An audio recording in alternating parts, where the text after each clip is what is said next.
Welcome to another episode of Chris McBride Reacts. Before we go ahead and get started, smash that like button for me. And I got a goal of reaching over 1,000 subscribers immediately. So if y'all can do me a favor and help a brother out, in the words of the Po Man's podcast, I'll give you 1 second to do that by hitting that like button or hitting that subscribe button for me. I appreciate that, man. So yes, go ahead and hit that subscribe button, hit that like button, hit that smash that notification bell so you can be notified anytime we drop another video. And let's get straight into it. I got a little Alan Watts for us today. Check out what he's Let's suppose that you were able every night to dream any dream you wanted to dream. And that you could, for example, have the power within one night to dream 75 years of time, or any length of time you wanted to have. And you would naturally, as you began on this adventure of dreams, you would fulfill all your wishes. You would have every kind of pleasure you could conceive. And after several nights of 75 years of total pleasure each, you would say, well, that was pretty great. But now let's have a surprise. Let's have a dream which isn't under control, where something is going to happen to me that I don't know what it's going to be. And you would dig that and come out of that and say, wow, that was a close shave, wasn't it? And then you would get more and more adventurous, and you would make further and further out gambles as to what you would dream. And finally, you would dream where you are now. You would dream the dream of living the life that you are actually living today. That would be within the infinite multiplicity of choices you would have, of playing that you weren't God. Because the whole nature of the Godhead, according to this idea, is to play that he's not. And that's an interesting, you know what I'm saying? Alan Watts definitely come out the gate swinging on us and all that. But that's an interesting thought where he's saying that if we had ability to dream unlimited dreams, you know what I'm saying? Of course, we would first start out with just like dreams of we're God, where, you know what I'm saying, we can't die, we're immortal, we can live forever, everything goes our way. And then after, you know what I'm saying, a while, it's almost like Inception, where it's like, okay, well, it's only so much that you can build in your imagination. That kind of gets old. Same thing with like Sigmund Freud, where he was like, if you put you in a machine and just simulated an orgasm nonstop, they will have like a pleasure blowout where it will reach a point where it wouldn't feel good anymore. And the only way that we can actually notice pleasure is by comparing it or contrast to pain. So we can't live in a world where it's just all just pleasure. That's why even in the Bible it says if a man loves pleasure, he's going to be poor, because it's like we have to be able to balance it out. It all can't just, you can't have rainbows without storms or raindrops. So that's an interesting thing where he says that at some point in time you would just dream about the life that you're having now, where it's ups and downs, ebbs and flows, where it's good and negative and positive. Because just again, a life of just pleasure would just get boring after a while. So I believe that's why God, you know what I'm saying, gave us the ups and the downs. Let's keep going. So in this idea then, everybody is fundamentally the ultimate reality. Not God in a politically kingly sense, but God in the sense of being the self, the deep down basic whatever there is. And you're all that, only you're pretending you're not. So then, when you're in the way of waking up and finding out who you really are, if you awaken from this illusion and you understand that black implies white, self implies other, life implies death, or shall I say, death implies life, you can feel yourself not as a stranger in the world, not as something here on probation, not as something that has arrived here by fluke, but you can begin to feel your own existence as absolutely fundamental. I'm not trying to sell you on this idea in the sense of converting you to it. I want you to play with it. I want you to think of its possibilities. I'm not trying to prove it. I'm just putting it forward as a possibility of life to think about. What you do is what the whole universe is doing at the place you call here and now. You are something the whole universe is doing in the same way that a wave is something that the whole ocean is doing. The real you is not a puppet which life pushes around. The real deep down you is the whole universe. So then, when you die, and that's an interesting concept too. Alan Watts always definitely makes you think. That's why my head's over here like, but it's an interesting concept because somebody was saying that basically like we're all just like one consciousness, and the body gives the illusion that our consciousness is separate. Almost like if you was to go with a cup of just a cup and scoop some water out of the ocean, the cup will give the illusion that the body of water in the cup is separate than the body of water from the ocean that you got the water in the cup from. It's the illusion of it, just like the space inside my house right now gives me the illusion that this space is separate than the space outside my house. The walls give the illusion, the doors and the windows give the illusion that this space is separate from the space outside. But space is just space. Just like this water bottle. The cap on it gives the illusion that the space inside this water bottle is different than the space outside of it. But if I was to open this top up, would the space come out? It wouldn't, because space is just space. So physical objects gives the illusion that the space on the inside of the object is different from the space outside. Same thing with our consciousness. Our bodies give the illusion that the consciousness on the inside, my consciousness, is separate from the consciousness outside.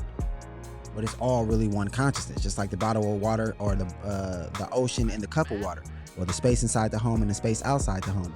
The consciousness inside of each and every one of us that makes us feel like, oh, this is my own consciousness, is not different than the consciousness outside of us. I believe that's what he's saying, what they talk about collective consciousness. Let's keep going. you're not going to have to put up with everlasting non-existence, because that's not an experience. A lot of people are afraid that when they die, they're going to be locked up in a dark room forever and sort of undergo that. But one of the most interesting things in the world, this is a yoga, this is a way of realization. Try and imagine what it will be like to go to sleep and never wake up.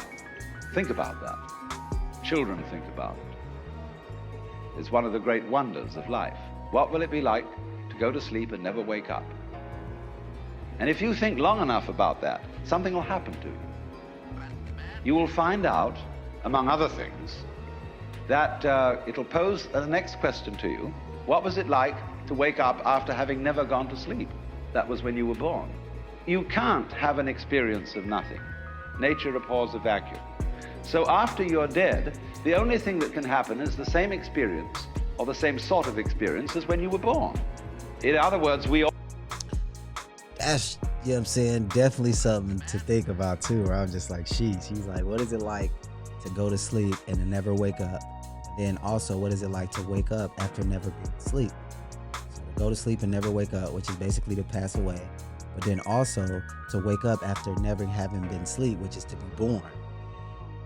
Saying that those two experiences are very similar, but to kind of dwell on that, to think about it, because we really think about it. Like, that's, my son is in the womb right now. He's expected to be here February 12th, 2022, of course.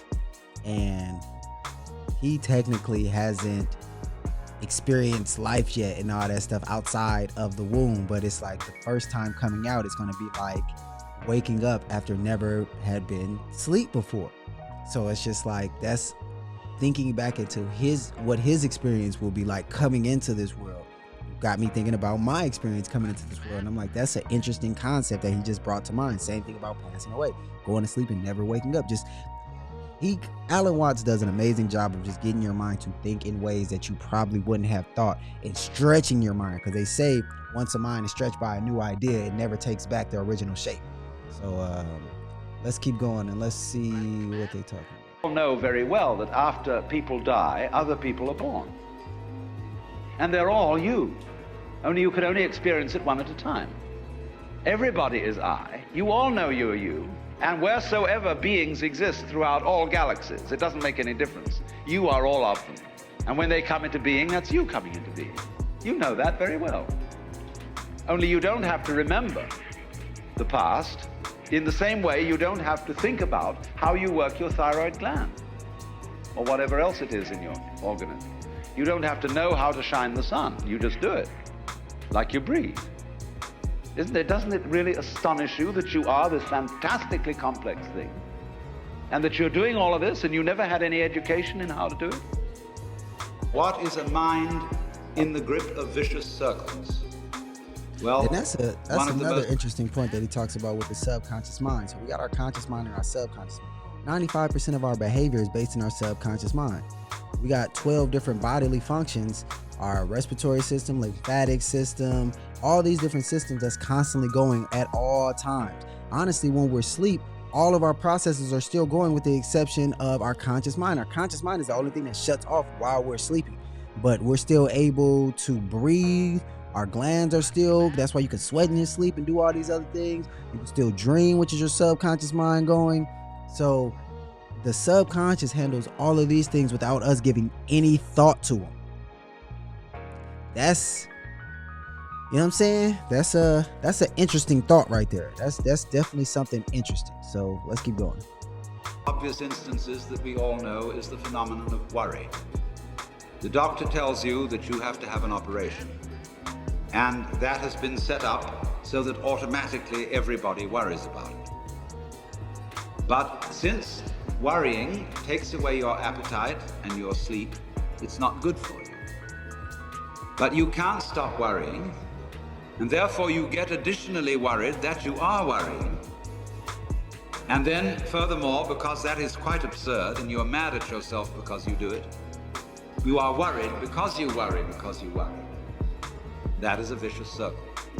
So now, can you allow your mind to be quiet? Isn't it difficult? Because the mind seems to be like a monkey, jumping up and down and jabbering all the time. Once you've learned to think, you can't stop. And an enormous number of people devote their lives to keeping their minds busy and feel extremely uncomfortable with silence. When you're alone, Facts. They say that you can tell the emotional and mental well-being of a person by the amount of time that they can sit with their own thoughts. Think about that. Most of us are constantly trying to distract ourselves, constantly trying to need outside stimuli to keep us busy, because internally we don't like to just sit with our own thoughts. Internally we don't like that feeling of just being alone with what's going on up here. I have a client that because I help a lot of men with coaching, helping them unpack their trauma, helping them deal with anger, helping them deal with their ego, and helping them mend damaged relationships, particularly with their father. And I have one of the clients that have been smoking for 20 years and has never taken more than 2 weeks off. So he's constantly, anytime stress happens, he's constantly trying to run to that, to distract, to suppress, to numb. And that doesn't really help in long term, because again, that's always going to make you want an outside substance. The trick is learning to be comfortable in your own thoughts, learning to be comfortable in your own skin. And that takes, I believe that's what he's talking about, because if not, we could just sit up there and try all day long, every single day, to run away from our thoughts, which can lead to a whole bunch of different things, because avoidance is one of the main forms of negatively coping. Let's keep going. nobody's saying anything, there's nothing to do. This worry, this lack of distraction. I'm left alone with myself. And I want to get away from myself. I'm always wanting to get away from myself. That's why I go to the movies. That's why I read mystery stories. That's why I go after to girls or anything that you do, or get drunk or whatever. I don't want to be with myself. I feel queer. So, well, why do you want to run away from yourself? What's so bad about it? Why do you want to forget this? Why do you want to become absorbed? Because you are addicted to thoughts. This is a drug, real dangerous one. Compulsive thinking, going on and on and on and on and on. It's a habit. So there's a difficulty about stopping that activity. And you really have to stop it if you want to be sane. Because if I talk all the time, I don't hear what anyone else has to say. Then I'll end up in the situation of having nothing to talk about but my own talking. Or so in exactly the same way, if I think all the time, I won't have anything to think about except thoughts. So in order to have something to think about, there are times when you simply must stop thinking. Well, how do you do that? The first rule is don't try to. Because if you do, you will be like someone trying to make rough water smooth with a flat iron. And all that will do will stir it up. So in the same way as a muddy, turbulent pool quiets itself when left alone, you have to know how to leave your mind alone. It will quiet itself.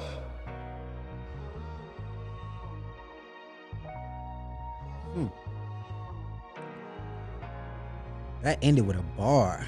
Learning how to quiet the mind, it will just quiet itself. It's funny because what does it say in The Power of the Subconscious Mind? I think the law of reverse effort, where when you're trying to get yourself to do something, you typically get the reverse result of that. It's almost like when you're trying to take a test and you're putting all your willpower into trying to remember, and the more you try to remember, the more all the answers escapes you. But as soon as the pressure of the test is over and you leave and you're in the hallway now, all the answers come flooding to your mind. It's because you're no longer trying to think about it that all the answers come. So I believe that's what he's trying to say with calming the mind. You can't try to do it. You got to more so have the mind at peace, and it'll naturally do itself. Hopefully that made sense, man. It made sense in my mind.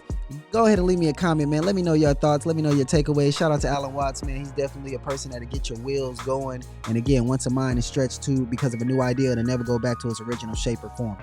So hit that like button, hit that subscribe button. Definitely leave me a comment, hit that notification bell so you can be notified anytime we drop another banger. Share this content as well because it helps circulate within the YouTube streets.